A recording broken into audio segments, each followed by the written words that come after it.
Salve, salve pessoal, tudo bem com vocês? Aqui é o Vitor Meira, um dos editores do Torcedores.com, que irá trazer para vocês as principais informações que foram publicadas pelos nossos colaboradores nesta quinta-feira. Hoje o noticiário está bem recheado, principalmente após os 3 jogos da Copa do Brasil.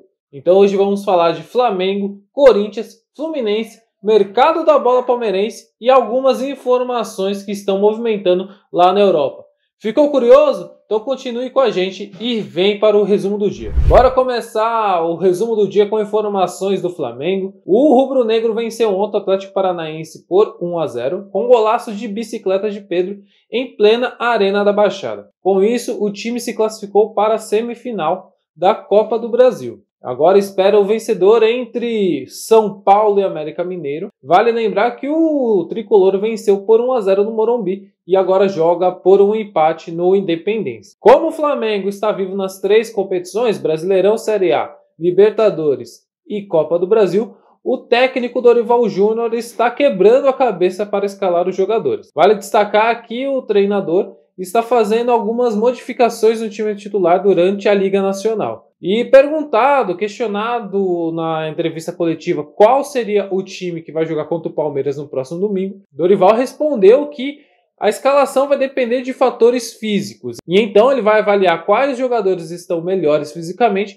para então saber quem vai jogar contra o Palmeiras. Vale lembrar que o jogo contra o Verdão é praticamente uma final antecipada, já que o Palmeiras tem 9 pontos à frente do Flamengo e com uma vitória do time palmeirense, a vantagem poderia ir para 12 pontos, ou seja, o Mengão precisa de mais de 4 rodadas para ultrapassar o time de Palestra Itália. E então, torcedor do Mengão, o que achou ontem do golaço do Pedro? Qual a sua expectativa para o próximo jogo contra o Palmeiras, que pode definir o Campeonato Brasileiro de 2022? Já o Corinthians quebrou diversos tabus e fez o que para muitos parecia ser impossível e venceu por 4-1. Lembrando que o Timão perdeu a primeira partida por 2-0 contra o Dragão e agora irá enfrentar o Fluminense na próxima fase da Copa do Brasil. Um dos principais destaques da partida de ontem foi o atacante Yuri Alberto, que fez um hat-trick, ou seja, marcou 3 gols. O novo camisa 10 do Timão ficou 7 jogos sem marcar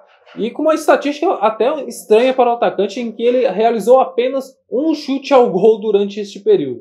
Então, quando ele tirou a zica de uma vez. Após a partida, em entrevista para a TV Globo, Yuri Alberto mostrou um bilhete dentro do meião em que o presidente do Corinthians, do Willy Monteiro Alves, deu para ele que ele iria fazer 3 gols. Então, a profecia de Duílio aconteceu. E ainda por cima, nesse bilhete estava escrito uma música prevendo que Yuri faria 3 gols. E essa música era London Freestyle, do rapper Veig. Diante disso, a torcida corintiana fez uma repercussão enorme na internet, achando que a música London Freestyle, na verdade, foi uma indireta para o ex-camisa 10 do Corinthians, o Willian, que decidiu sair do time para jogar novamente na Inglaterra por causa de ameaças da torcida. E então, torcedor do Timão, como que foi para vocês essa experiência de ter uma virada espetacular contra o Dragão, que é um dos times mais chatos para se jogar em Copas? E ainda falando sobre o jogo entre Corinthians e Atlético Goianiense, o técnico do Dragão, Jorginho, entrou em uma polêmica nessa semana ao cutucar mais uma vez o técnico do Palmeiras, Abel Ferreira. Eles já tiveram um desentendimento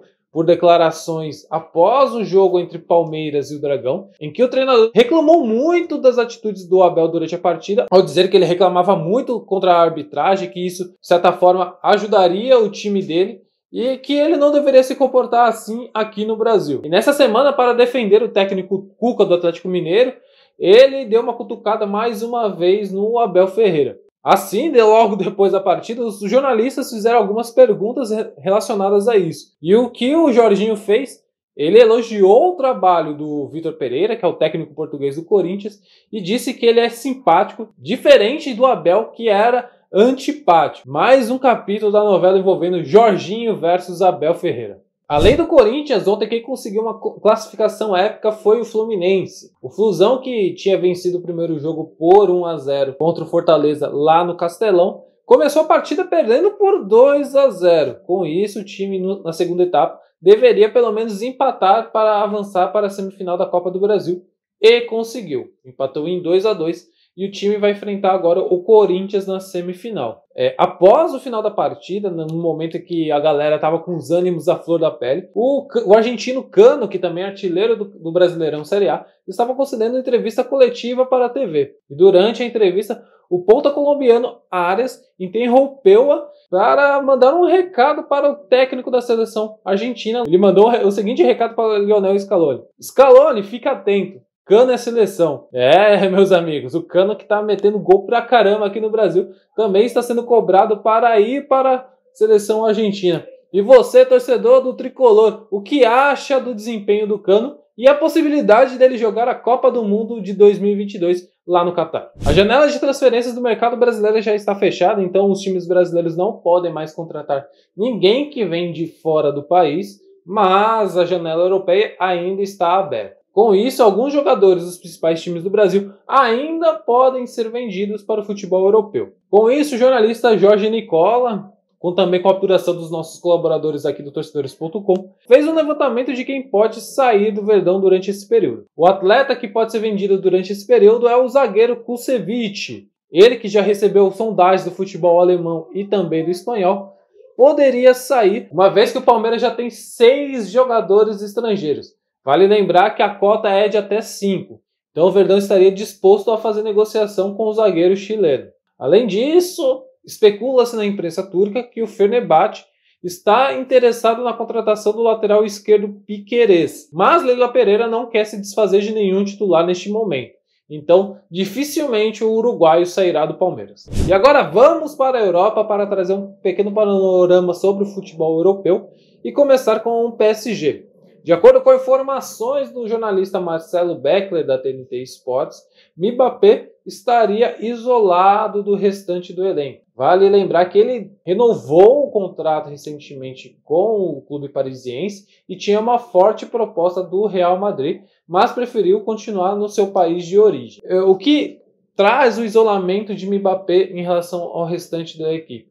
De acordo com o Beckler, o jogador está afastado porque ele está querendo ser o líder da equipe, mas as atitudes dele nos bastidores têm desagradado aos jogadores, principalmente Neymar. O nome de Neymar foi especulado para sair da equipe e teria recebido o aval do camisa 7 do PSG. Neymar ficou bastante chateado com essa situação, então parte dos jogadores do elenco que gostam mais do Neymar, que são os argentinos e os brasileiros, estão mais dispostos a atuar junto com o camisa 10 da seleção brasileira. Outro fator que provocou uma rixa no elenco do PSG contra o Mbappé foi o fato do pênalti, em que o Mbappé teria pedido para ser o cobrador oficial de pênaltis. No último final de semana, na partida contra o Montpellier, teve 2 pênaltis para o PSG, em que o primeiro pênalti teria sido batido pelo Mbappé, mas ele perdeu. A segunda penalidade ficou nos pés de Neymar, que conseguiu cobrar. O Neymar, que tem uma porcentagem melhor para bater pênaltis, é o segundo colocado apenas na sequência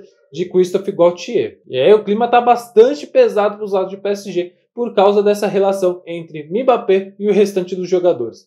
E você, torcedor do PSG aqui no Brasil, o que acha dessa situação envolvendo os craques do PSG? O início de temporada do Manchester United está sendo bastante difícil para o técnico Erik ten Hag. Por isso, os dirigentes do clube inglês avaliam fazer mais algumas movimentações no mercado. O jornalista italiano Fabrizio Romano afirma que os Diabos Vermelhos devem fazer uma proposta milionária para o atacante brasileiro Antony do Ajax, e que essa proposta será bem maior do que a primeira no início da janela. Além de Antony, é especulado também Matheus Cunha do Atlético de Madrid. Só que o Manchester United também fez uma proposta para outro atleta dos Colchoneiros, que é o português João Félix. De acordo com a imprensa espanhola, o lado vermelho de Manchester teria ofertado 80 milhões de euros para o Atlético de Madrid por João Félix.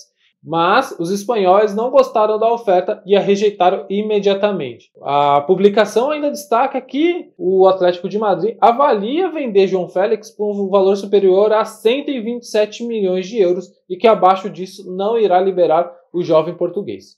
Ontem aqui na TV Torcedores a gente repercutiu que Marcelo poderia estar pendurando as chuteiras, mas hoje saiu a informação de que o ex-lateral esquerdo do Real Madrid recebeu uma proposta do Nice da França. Apesar do time francês não estar classificado para a próxima Champions League, mas irá disputar a Conference League, Marcelo avalia ir para o time francês devido à localização da cidade. Vale lembrar que Nice fica no sul da França e é um dos melhores lugares para morar no país europeu, diante do seu clima mais ameno, que tem mais mediterrâneo e também com praias muito bonitas. Então, Marcelo avalia ir para o Nice diante da qualidade de vida que poderá ter jogando no futebol francês. E para fechar o resumo do dia, vamos com informações da Fórmula 1, que não é muito recorrente aqui na TV Torcedores, mas mesmo assim vamos trazer algumas informações sobre a principal categoria de automobilismo do mundo. Vamos lá. A principal informação do dia é que Mick Schumacher poderá ir para a Alpine. A equipe francesa que perderá o piloto Fernando Alonso para a Aston Martin está em busca de novos pilotos. Até chegou a anunciar o australiano Oscar Piastri, que atualmente está na Fórmula 2, só que o piloto descartou correr pela escuderia francesa. Com isso, a Alpine procurou o Mick Schumacher para entender qual é a sua situação na Haas e aparentemente está gostando da oferta dos franceses e poderá migrar de equipe em breve. Você que gosta de Fórmula 1, o que acha dessa possível ida de Mick Schumacher para a Alpine? E este foi o resumo do dia aqui na TV Torcedores. Trouxemos as principais informações que foram publicadas pelos nossos colaboradores. Vale destacar que produzimos quase 300 matérias por dia no torcedores.com para te informar sobre tudo o que acontece no mundo dos esportes. Gostou do nosso formato via vídeo? Então eu peço que nos dê o like para ajudar a gente no engajamento desse vídeo. Também é válido qualquer sugestão, dúvida e até mesmo a famosa cornetagem no campo dos comentários. E este foi o resumo do dia aqui na TV Torcedores. Eu sou o Vitor Meira e galera, eu fui!